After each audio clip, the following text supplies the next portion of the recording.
సిరి, నేను మన పక్కింటి వాళ్ళ పాప 21 days పార్టీ ఉంది కదా, అక్కడికి వెళ్ళొస్తాను. ఓ, ఆ మ్యూజిక్ సౌండ్స్ అన్నీ అక్కడి నుంచేనా? అవును, ఈరోజు ఫంక్షన్ ఉంటుందని మొన్ననే చెప్పారు, నేనే మర్చిపోయాను. వాళ్ళు ఇద్దరిని ఇన్వైట్ చేశారు, కానీ ఇందాక నీకు హెడ్ఏక్గా ఉందని చెప్పావు కదా, అందుకే నేను ఒక్కడినే వెళ్ళేసి వస్తాను. అవును, నువ్వు వెళ్ళేసిరా, నేను రాలేను. నేను కూడా కంగ్రాట్స్ చెప్పానని చెప్పడం మర్చిపోకండి. నేను తనని తర్వాత వెళ్ళి కలుస్తాను. సరే చెప్తాను, కానీ నువ్వు హెడేక్ టాబ్లెట్ వేసుకోవడం మాత్రం మర్చిపోకు. ఎందుకంటే సాయంత్రం చర్చ్లో ప్రేయర్ మీటింగ్ ఉంది, మనం అక్కడికి వెళ్ళాలి, గుర్తుంది కదా? గుర్తుందండి. సరే, నేను టాబ్లెట్ వేసుకుంటాలే, మీరు వెళ్ళండి. Hello John. హే పాల్, రారా. Congratulations John. Thank you Paul. అలా కూర్చో, నీకు తినడానికి ఏమైనా తెప్పిస్తాను. పీటర్, ఇలా రా. చెప్పండి సార్. ఇప్పుడు వచ్చిన సార్కి ఒక బీర్ ఇంకా చికెన్ ఫ్రై సర్వ్ చేయి. Okay sir. జాన్, ఒకసారి ఇలా రా. పాల్, చెప్పు, ఏంటి విషయం? నాకు మందు లాంటివేం వద్దు, నేను తాగను. ఏదైనా జ్యూస్ ఉంటే ఇప్పించు చాలు. ఎందుకు? బీర్ హెల్త్కి చాలా మంచిది, అప్పుడప్పుడు తీసుకోవాలి, అప్పుడే మనం స్ట్రాంగ్ అవుతాం. కాదు, అది హెల్త్కి అస్సలు మంచిది కాదు. అలాగే దాన్ని తీసుకోవడం వల్ల మనిషిలోని మూర్ఖత్వం బయటికి వస్తుంది. తనకు తెలియకుండానే ఒకరి పట్ల తప్పుగా ప్రవర్తిస్తాడు. అంతకంటే ముఖ్యంగా అది నా విశ్వాసానికి విరుద్ధమైనది. దేవుడు బైబిల్ ద్వారా స్పష్టంగా చెప్పాడు. సామెతలు 21, ద్రాక్షరసము వెక్కిరింతల పాలు చేయును, మద్యము అల్లరి పుట్టించును, దాని వశమైన వారందరూ జ్ఞానము లేనివారు.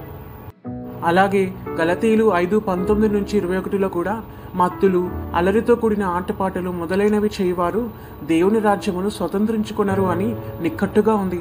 కాబట్టి దేవుని బిడ్డగా ఆయన మాటకు విధేయత చూపటం నా పని. విధేయత కలిగి లేకుంటే అది పాపమే. ఆ పాపం నరకానికి తీసుకెళ్తుంది. అంటే నువ్వు బైబిల్లో ఉన్నదంతా నమ్ముతున్నావా? అవును, ఖచ్చితంగా. అంటే దేవుడెప్పుడు తప్పు చేయలేదా?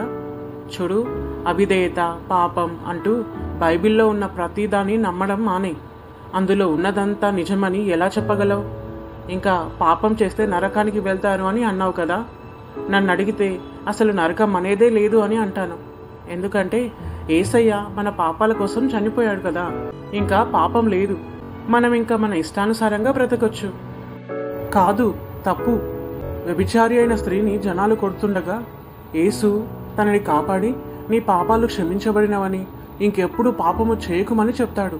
ఒకసారి క్షమించమని అడిగి మారు మనసు పొంది క్షమించబడ్డావా? ఇంకా పాపం చేయకు, నీతిగా జీవించు, నీ నీతి నీకే చెందుతుంది.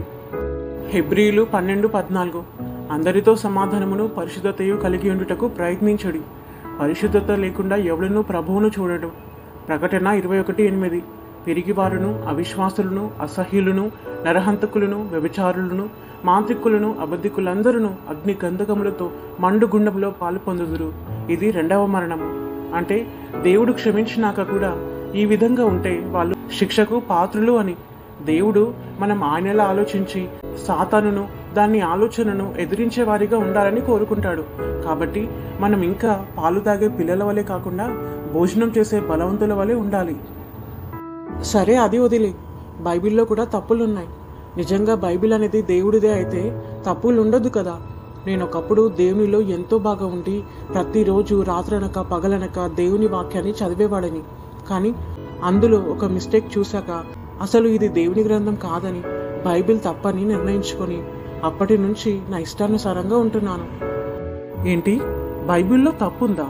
ఎక్కడా? చూడు, 2వ దినవృత్తాంతములు 22:2లో అహజ్యా ఏలనారంభించినప్పుడు 42 ఏండ్ల వాడై యెరూషలేములో 1 సంవత్సరం ఏలెను. అతని తల్లి ఓమి కుమార్తె, ఆమె పేరు అతల్య. అలాగే 2వ రాజులు 8:26లో అహజ్యా ఏలనారంభించినప్పుడు 22 ఏండ్ల వాడై ఉండి యెరూషలేములో 1 సంవత్సరం ఏలెను. అతని తల్లి పేరు అతల్య. ఈమె ఇజ్రాయేలు రాజైన ఓమి కుమార్తె.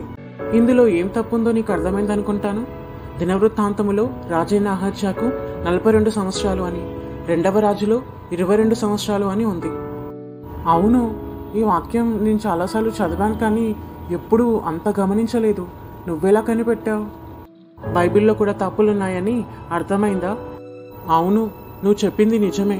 నేను అసలు నమ్మలేకపోతున్నాను. ఇన్ని రోజులు బైబిల్లో ఉన్నవన్నీ కరెక్టే అని, అందులో ఇలాంటి తప్పులు లేవని అనుకున్నాను. అర్థమైందా? ఇది స్వయంగా దేవుని గ్రంథమే అయితే ఇలా మిస్టేక్స్ ఉండేవి కావు.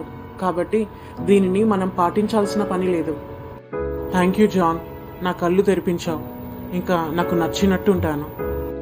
ఎక్స్క్యూజ్ మీ, ఇక్కడ ఒక 2 బాటిల్స్ బీర్ తీసుకురండి. నేను ఇంకా అందులో ఉన్నవన్నీ కరెక్టే అని నమ్మి లైఫ్ ఎంజాయ్మెంట్ అన్నిటినీ వదులుకున్నాను. ఇంకా నన్నెవ్వరూ ఆపలేరు. గుడ్, ఇప్పుడు కరెక్ట్ దారిలో ఆలోచిస్తున్నా. ఉన్నంతకాలం ఎంజాయ్ చేయి. అవును, ఇంకా నాకు నచ్చినట్టు ఉంటాను.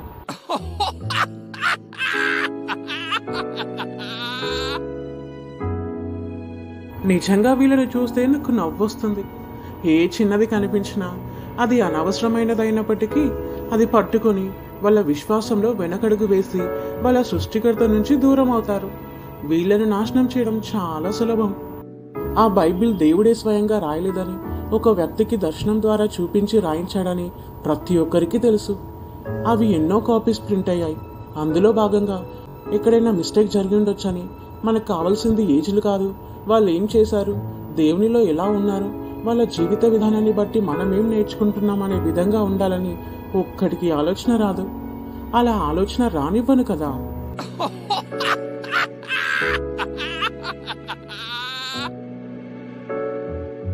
ఇలాంటి వాళ్ళను ఈజీగా పడేయచ్చు, కానీ ఏది ఏమైనా ఎలాంటి పరిస్థితులు వచ్చినా ఆయనను పూర్తిగా విశ్వసించి ఆయన శిష్యులుగా, ఆయన పిల్లలుగా పేరుగాంచిన వాళ్ళను పడేయడమే కష్టంగా ఉంది. లేదు, తొందరగా నా పనిని పూర్తి చేయాలి. నేను పడద్రోయబడ్డాను. నాతో పాటు వీళ్ళందరూ రావాలి. నాకెక్కువ సమయం లేదు. నేను ఇంకా ఎక్కువ ప్రయత్నం చేయాలి. పాల్, నిజంగా నువ్వు మూర్ఖుడివి.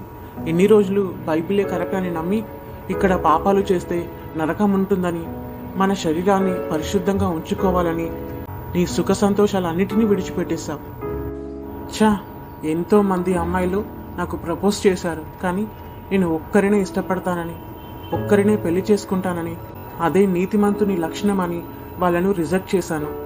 నా ఫ్రెండ్స్ నేను తాగనని, వాళ్ళలా లైఫ్ ఎంజాయ్ చేయనని నాతో స్నేహాన్ని వదులుకున్నారు. ఇంకా అలా జరగదు. నాకు నచ్చినట్టు ఉంటాను. ఏంటండి, ఎంతసేపటి నుంచి వెయిట్ చేస్తున్నాను? మనకి ఈవినింగ్ బైబిల్ ట్రైనింగ్ ఉందని, మనం చర్చికి వెళ్ళాలని తెలుసు కదా, మర్చిపోయారా? బైబిల్ స్టడీయా? వదిలే, నేను రాను. అక్కడికి వచ్చి నా టైం వేస్ట్ చేసుకోవాలని అనుకోవట్లేదు. ఏంటి, బైబిల్ స్టడీకి రావటం టైం వేస్టా? ఏమైంది నీకు? అలా మాట్లాడుతున్నావు, పైగా కోపంగా కనిపిస్తున్నావు. సరే, నీకు అంతగా తెలుసుకోవాలంటే చెప్తాను.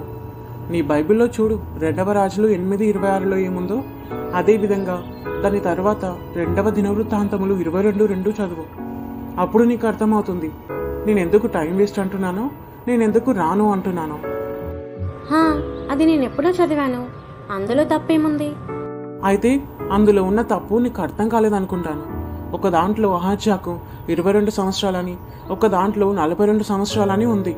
అంటే బైబిల్ తప్పనేగా. అయిపోయిందా చెప్పడం? అంటే నీకు బైబిల్ రాసింది ఒక మానవుడు, రాయించింది దేవుడు అని తెలియదా? అది రాసిన తర్వాత దాని నుంచి ఎన్నో కాపీస్ ప్రింట్ అయ్యాయి. ఎంతో మంది వాటిని ప్రింట్ చేయించారు. సరే, అందులో ఏది కరెక్ట్ అనేది నీకు కావాలంటే 2వ రాజులు 8:26లో ఉన్నదే నిజం. ఎలా అంటే, అతని తండ్రి అయిన యెహోరాము యెరూషలేమును 32 సంవత్సరాలు ఉన్నప్పుడు పరిపాలించడం స్టార్ట్ చేసి 8 సంవత్సరాలు ఏలాడు. తరువాత రోగం వచ్చి చనిపోతే తన స్థానంలో తన కుమారుడైన అహజ్యా రాజయ్యాడని 2వ రాజులు 8:25, అలాగే 2వ దినవృత్తాంతములు 20:21లో ఉంది. అంటే దీని ప్రకారంగా అహజ్యా తండ్రి 40 సంవత్సరాల్లో చనిపోయాడు. ఒకవేళ అహజ్యా 42 సంవత్సరాలు ఉంటే అతను తన తండ్రి కంటే పెద్దవాడవుతాడు. కాబట్టి 2వ రాజులు 8:26లో ఉన్నట్టుగా అహజ్యాకు అతను రాజైనప్పటికీ 22 సంవత్సరాలు. అయినా దీనివల్ల ఇప్పుడు నువ్వు ఏం నేర్చుకున్నావని, ఏం ఉపయోగం? ఎందుకు అంత ఇంట్రెస్ట్ చూపించడం? అన్ని అధ్యాయాలు వాళ్ళ జీవితాలను, వాళ్ళ సిద్ధాంతాలను, వాళ్ళ నీతిని, దేవుని పట్ల వాళ్ళకున్న నమ్మకాన్ని మనకు చూపించి, మనం వారిని ఒక ఆదర్శంగా ఉంచుకొని దేవుడిలో విశ్వాసాన్ని పెంచుకోవడానికి లిఖించబడ్డాయి. 2 తిమోతి 3:16-17. దైవజనుడు సన్నద్ధుడై ప్రతి సత్కార్యమునకు పూర్ణముగా సిద్ధపడి ఉండినట్లు దైవావేశము వలన కలిగిన ప్రతి లేఖనము ఉపదేశించుటకును, ఖండించుటకును, తప్పు దిద్దుటకును, నీతియందు శిక్ష చేయుటకును ప్రయోజనకరమై ఉన్నది. మనము చదువుతుంది మనకు అర్థమవుటకు, మనకు అర్థమయ్యే భాషలో కాపీగా మార్చబడినది. కానీ ఒరిజినల్ అంటే దేవుడే స్వయంగా ఒక మనిషితో మాట్లాడుతూ రాయించిన గ్రంథంలో ఎలాంటి తప్పిదాలు లేవు. అవి కాపీగా మార్చబడే క్రమంలో కొన్ని ఎర్రర్స్ రావచ్చు. నాకు తెలుసు నువ్వేవేవో చెప్పి నన్ను కన్విన్స్ చేయడానికి ట్రై చేస్తావని, కానీ నేను నమ్మను. నేను చెప్పింది నమ్ముతావా లేదా అనేది నీ ఇష్టం.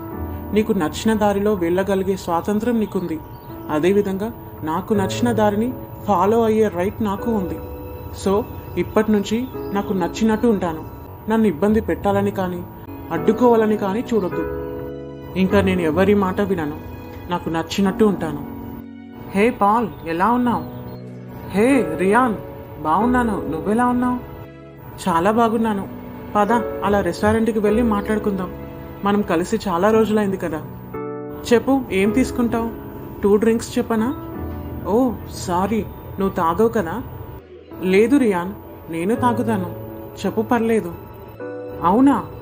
Wow, great. అయితే నువ్వు మాలో ఒకడి అయ్యావన్నమాట. ఇంకేం, ఇప్పటి నుంచి ప్రతి వీకెండ్ పార్టీకి నువ్వు రావాలి. ఓ తప్పకుండా, సంతోషంగా వస్తాను. ఏంటండి ఇది? ఇంతకు ముందు వీక్లీ వన్స్ తాగేవాళ్ళు, తరువాత 3 డేస్కి ఒకసారి తాగడం స్టార్ట్ చేశాడు. ఇప్పుడు ఒక 1 మంత్ నుంచి డైలీ తాగుతున్నారు, లేట్ నైట్ వస్తున్నారు. మీ హెల్త్ ఏమవుతుందో ఏమైనా ఆలోచించారా? దీనిని బట్టి నీ జల్సా కోసం బైబిల్లో తప్పులు వెతికినట్టుంది. చూడు, ఇంకోసారి నాకు కోపం తెప్పించేలా ప్రవర్తించావో ఇంట్లో నుంచి బయటికి గెంటేయాల్సి వస్తుంది. ఈ ఇంట్లో ఉండాలనుకుంటే కుదురుగా ఉండవు, లేదో మీ ఇంటికి పంపించేయాల్సి వస్తుంది. జాగ్రత్త. దేవా, ఇప్పుడు నేనున్న నా పరిస్థితిని నువ్వు చూస్తున్నావు. నా భర్త రోజుకొకలా బిహేవ్ చేస్తున్నాడు. తండ్రి, నీ చేతుల్లో నుంచి తప్పిపోకుండా తనని భద్రపరిచి తిరిగి నిన్ను వెతికే కృపను అనుగ్రహించండి. ఎలాంటి పరిస్థితులు వచ్చినా వాటన్నిటినీ ఎదుర్కొనే శక్తిని నాకు అనుగ్రహించండి. సమాధానంతో నీ కార్యం కోసం ఎదురు చూసే ఓపికను, సహనాన్ని నాకు అనుగ్రహించండి. నా భయాలన్నిటినీ, భారాలన్నిటినీ నీ మీద వేస్తున్నాను. నీవే నన్ను నీ మార్గంలో నడిపించు. నీవెప్పుడూ నన్ను ఓడిపోనివ్వవని నమ్ముతున్నాను తండ్రి. ఆమెన్.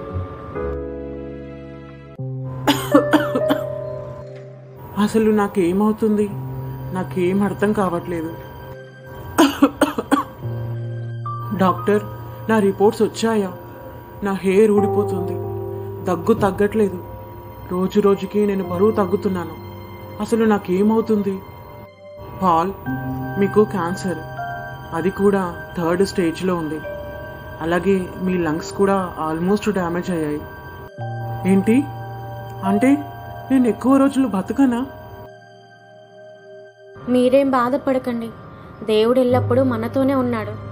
నీ సంతోషం, నీ స్వార్థం కోసం దేవుని విడిచిపెట్టారు, కానీ ఆయన ఎప్పుడూ మనల్ని విడిచిపెట్టలేదు. నిన్ను విడువను, ఎడబాయనని ఆయన వాక్యం ద్వారా మాట్లాడుతున్నాడు. ఆయన మన కోసం కార్చిన రక్తం, మన కోసం భరించిన దెబ్బల వలన మనకు స్వస్థత దొరికింది. కాబట్టి ఇకనైనా దేవుని వైపుకు తిరిగి క్షమించమని అడిగి ఈ వ్యాధి నుంచి విడిపించమని ప్రార్థన చేసుకోండి. దేవుడు తప్పకుండా మీకు స్వస్థతనిస్తాడు.